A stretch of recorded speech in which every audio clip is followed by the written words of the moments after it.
We're at the beginning of our first winter storm event of the season and want to use this opportunity to encourage people to practice safe driving both during this storm and the ones to come here later in the next few months. The National Weather Service has issued a winter weather advisory that's effective at 6 p.m. this evening and goes until tomorrow at 6 p.m. And that advisory is forecasting sleet and freezing rain that could result in ice accumulation of up to 1 inch. So obviously that will impair driving conditions, and both during the rush hour potentially tonight as well as the morning and afternoon rush hour tomorrow. We're encouraging people to slow down and provide enough time for themselves to make it to their destinations on time and safely, to make sure that their windows and mirrors and windshields are all clear of ice and any other debris that could be blocking it. Now, city crews have just this afternoon started a full-scale response to the winter storm. That'll include up to 50 trucks operating around the clock with responders working on 8 to 12-hour shifts. Our primary focus of our salt and sand pre-treatment and treatment mix is going to be on bridges. The pavement that's on bridges, both in the core area and throughout other parts of the city, are the ones that freeze up more quickly than other types of pavement. After that, we'll move on to intersections, hills, and curves, which also, because of the type of pavement and where it's located, are more susceptible to ice accumulation. Right now, the temperatures on mainline pavement on the flat arterial roads in the city are holding pretty steady and don't appear to be to the point where ice would accumulate on it, but we'll continue to monitor the pavement temperature and conditions on our primary arterials, and should those deteriorate to a point where ice begins accumulating, we will begin treatment on those as well. And I'll turn it over to Doug Nolte to give some safe driving tips. Thanks, Ben. It's Lieutenant Doug Nolte, N-O-L-T-E. As we do anticipate the storm coming in, we are reminding motorists to take some time to prepare themselves and their vehicles for winter travel. One of the things that they can do is make sure that their vehicle's in proper working order. Plan extra time to reach your destination. With the conditions, if they do deteriorate, you definitely need to plan on extra time. Making sure that the vehicle is clear of all obstructions from snow and ice. We don't like to see people driving with just that little patch of window. Take the time to get out and scrape your windows and keep them clear of any debris. And also stay away from safety equipment that's out on the roads. They're going to be working hard to keep the roads clear, and sometimes drivers get too close to them, and throwing rocks and debris onto the street can be flipped up and cause damage to vehicles and accidents. If the conditions do deteriorate to the point where we have to, we will enact the emergency accident reporting plan. That is where we will have vehicles safely move off the road. They can have up to 24 hours to report the accident, as long as there's no injuries or alcohol involved in the accident. This year, we are partnering again with some of the convenience stores to offer the forms. Quick Shop this year has emergency accident reporting forms as well as Quick Trip, and then you can stop by a substation within that 24-hour period again to report it. The safest thing to do if you are in an accident, if you can safely move the vehicles off the roadway, do so. To make sure that you don't cause additional accidents. So at this point, I'll open it up for questions of Ben and I. We always see a lot of accidents whenever we have these kinds of winter storms.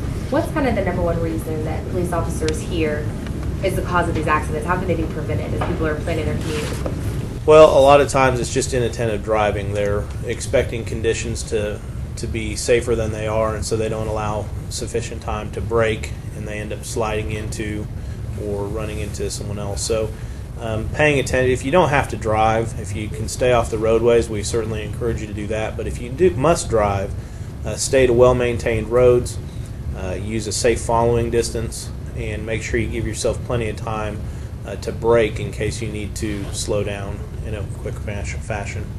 So when it comes to scraping the ice off your car, how thoroughly do you need to do it? And how common is it that people are driving around with just little...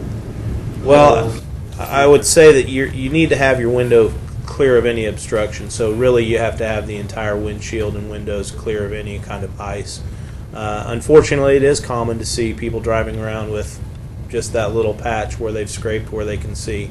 The problem with that, obviously, is that the peripheral vision that you have is gone when the rest of the windows are covered up with ice, and so that's the danger, is that you won't see traffic that's opposing you or coming towards you. Doug, if you hit a patch of ice and you start to lose control of your car, what's the recommendation?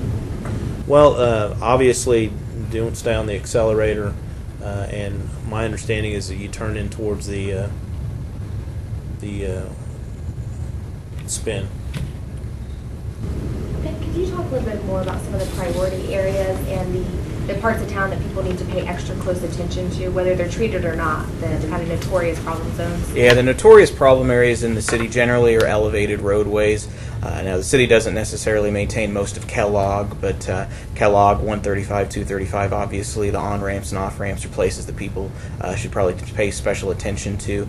All elevated roadways, like bridges, are going to be more susceptible to ice accumulation, and those are areas that we are, our city crews are making a priority. They're starting out with bridges here in the core area, but those treatments are expanding to other parts of the city. So elevated roadways, bridges, and freeways are probably the biggest ones, but also be cognizant of intersections, simply because of the stopping and starting aspect, and what that can do to a vehicle that's on ice or on slick roads. And finally, hills and curves present some other challenges. So elevated roadways, hills, curves, intersections. How difficult is it, when it's this freezing rain and it's slush, to keep the treatment on the roadways? Is it getting washed away constantly?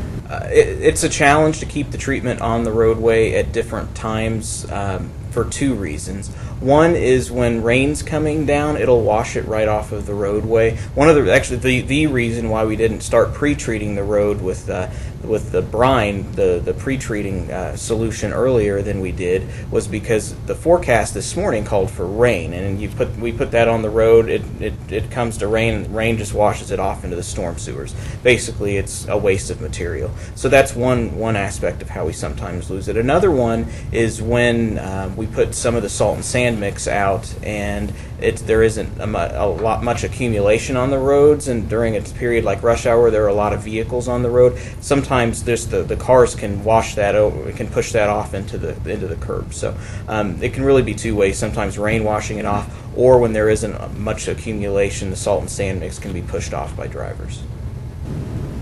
And city crews are starting right now? Yeah, city crews started pre-treatment, or city crews started their treatment about half an hour ago.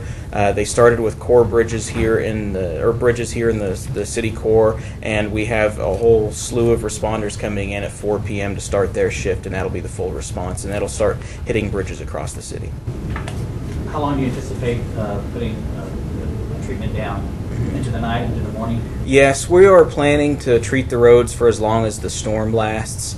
Right now, with the forecast calling for freezing rain and sleet possibly accumulating through tomorrow night, we're planning on having responders through the night tonight, and then through all day, all 24 hours on Friday. We obviously monitor conditions, so if something changes and the forecast doesn't come to fruition, then we'll pull people off the roads. But for now, we're planning on staffing our full response through the duration of the storm that's forecasted by the National Weather Service. How common is it they have to treat and then retreat in the same areas? It's fairly common to have to treat and to retreat areas, especially more along the lines when there's snow coming down. That's one of the, we'll like sometimes, for instance, in the big snowstorm that we had in February, when we were treating primarily the arterials with that much snow coming down, somebody would go through there, and 8 hours later somebody would go through there again. So it just depends on the storm. Sometimes we do have to go back over the same area simply because we've had more ice, snow, or sleet accumulation. And I know there's some different variables from last year, but there was some dissatisfaction with people and how everything was handled. What did you guys learn from last year that you're going into this year?